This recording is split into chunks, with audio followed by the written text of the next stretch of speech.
Kaya kung ikaw hindi ka pa ready magmahal ng bako, wag ka munang pumasok. Baka ito muna yung time na para mahalin mo muna ng buo ang sarili mo. Baka yan ang resulta. Ang resulta dyan kasi DJ Min, 1 plus 1 equals 0 ka eh. True. Imbes na 1 plus 1 equals 2. Oo. Di ba?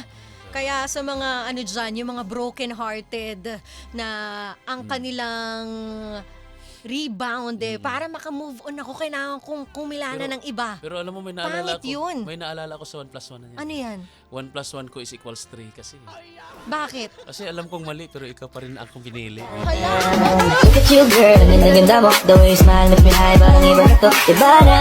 Nararamdaman. Oo, sige. Alam kong mali, pero ikaw pa rin akong pinili. Oh. Talaga naman may pagpili pa rin si Papa Tonyo. Kaya sa mga nagmamahal, sige lang, magmahal kayo, choice nyo yan. Oo, pero dapat yung tama naman na. Ikaw Yung ang hindi pumili. yung hindi ka makakasakit at the same time, yung hindi ka masasaktan. Life is too short to be stressed, di ba? Tama. Kaya yan ang ginagawa ko ngayon, DJ May. Hindi Ano? na ako nasistress na. Ano, bakit? Kasi life is too short. Ay! Doon lang tayo. Di ba, enjoy lang natin ang buhay. At yun naman talaga ang pinaka-best dito sa mundong ito. Ang magmahal at mahalin ka ng totoo. Di ba? Kaya Kung ma-imagine, no? Bakit?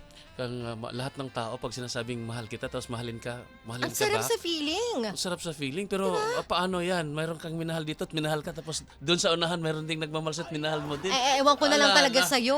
Wala Oo. na. Baka sa sobrang Oo. mahal sa'yo ni Lord, kunin ka na niya. Di ba? Wala na. Mapagmahal ka masyado, ha? Oo, diba?